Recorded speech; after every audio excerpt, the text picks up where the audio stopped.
Onc Live Insights is a video editorial program produced by Onc Live.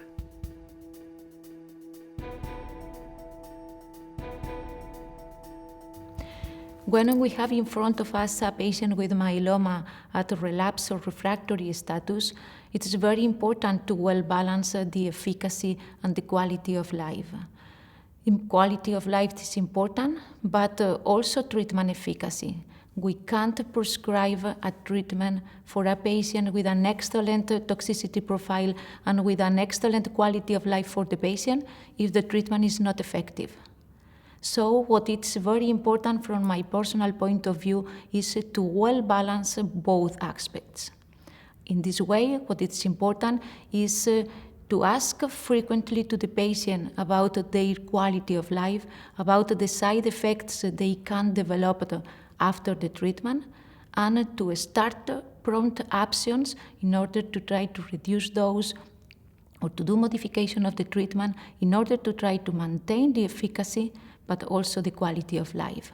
Both aspects are key elements in the treatment of relapsed and refractory myeloma patients.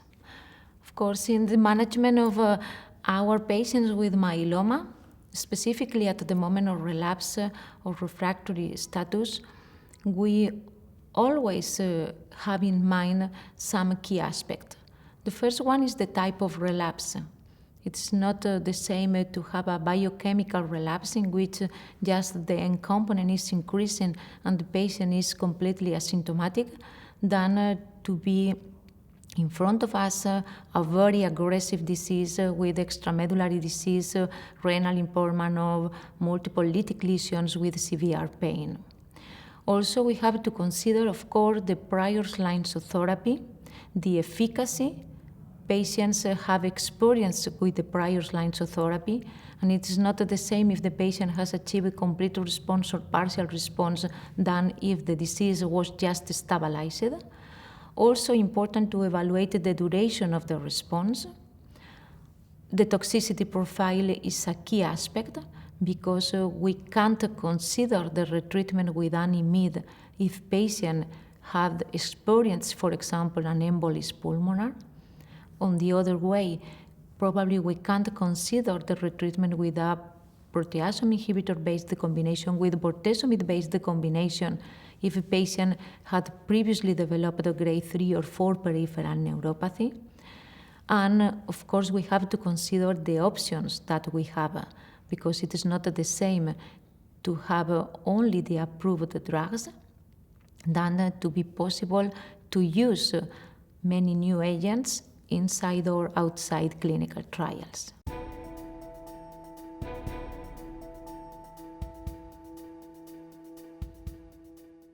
We normally start therapy for relapse disease after we've confirmed, in fact, that the patient does have a relapsing myeloma.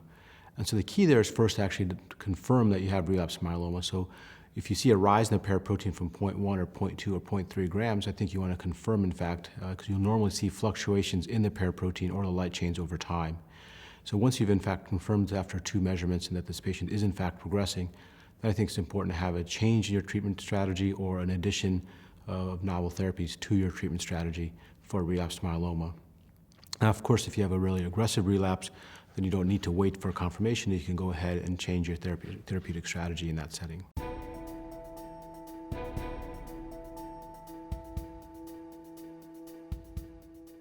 The treatment paradigm for patients clearly is driven by the biology of their disease, by their age, and by the stage of the disease. So at frontline, in both younger and older patients, I want to try and achieve a deep response. But I'm also very aware that patients' quality of life is important if we believe that disease remains incurable. So in younger patients, I will employ a very aggressive approach and post-transplant aim for some period of consolidation, but I would not in that context treat to progression. In older patients, I'm even more cognizant of the toxicities of therapy, so I would really be keener in older patients to restrict their frontline therapy to perhaps 12, 18 months of therapy and then stop. Because I think in elderly patients, the ability to tolerate continuous therapy is certainly limited. In the relapse setting, the paradigm is quite different because we know the kinetics of disease is different. And my practice in relapse setting is to treat until progression, unless there is significant issues with tolerability. Again, in elderly patients, I'll have a lower threshold in terms of tolerability to cease therapy. The treatment of relapse in myeloma is highly contextual in that it depends on the patient, on the response to prior therapies, and the circumstances of the particular relapse that we're dealing with.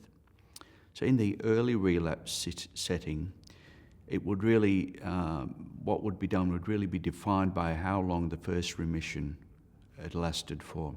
If a patient has had a durable first remission, it's quite reasonable to retreat them with therapy that they've already seen, with the expectation that there may be a 40 to 50% chance that they will respond again to their prior therapy.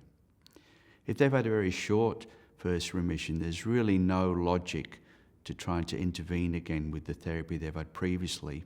So I'd be keen to switch to a different class of agent. So if a patient has seen proteasome inhibitors, I'd be inclined to move to immunomodulatory combinations and vice versa. In the later relapse situation, the expectation would be that patients will harbour a greater deal of drug resistance. In that context, certainly in my practice, I'd be inclined to try and enrol patients onto a clinical trial of novel therapeutics.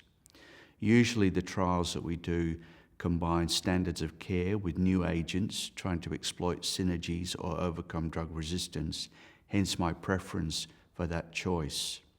I might also consider, in a transplant-eligible patient, doing a second autologous transplant, particularly if with their first transplant they had perhaps 12 to 18 months or more of disease control. And in a subset of younger patients with more high-risk features, my practice would be to do a tandem autologous allogeneic transplant at relapse, with a view to then using that as an immunological platform to use IMiDs or proteasome inhibitors to control disease. When one myeloma patient is in front of me and he has previously received the bortezomib and an IMiD, an immunomodulatory drug, usually thalidomide and lenalidomide, I have to consider that the patient has received the PIs and IMiD, the conventional drugs commonly used in all patients in newly diagnosed and usually in the first relapse. So what we have to do is to plan one retreatment with one of the PIs or IMiD that the patient has previously received, or if available, to switch to a different drug with a different mechanism of action. If we have to treat this patient outside clinical trials, in our clinical practice, what we usually do is to try to retreat the patient with one of them, bortezomib or an IMiD, also usually in combination with another additional agent in order to try to improve the efficacy. One standard patient can have previously received in the upfront setting bortezomib-based combination, even followed by transplant and consolidation. At the moment of first relapse, lenalidomide and dexamethasone is the most commonly regimen used for the treatment of first relapse, and usually until disease progression. So, at the moment of a patient relapse or progressed again, we evaluate what are the prior lines of therapy this patient has received, and as the patient usually has progressed under lenalidomide treatment, our first option would be to retreat the patient with bortezomib. But just bortezomib in combination with dexamethasone, we usually consider that this two-drug combination is not enough, and what we usually do is to add a third drug, and such as alkylator, cyclophosphamide, bendamustine, adriamycin, or other type of drug in order to improve the efficacy of the bortezomib-based combination that the patient had already received in the first line of therapy. This example is very frequent in our clinical activity, and only we will exclude of this approach patients primary refractory to bortezomib, in which probably we will try to choose another different option of therapy. We recommend always, if possible, to include patients in clinical trials. There are different reasons, but the main reason is that we can contribute to the research, we can contribute to the approval finally of new agents, and patients are going to have the possibility of receiving new agents, usually with a different mechanism of action. So our first approach when we have a patient in our outpatient facility is always to be included, if possible, in clinical trials.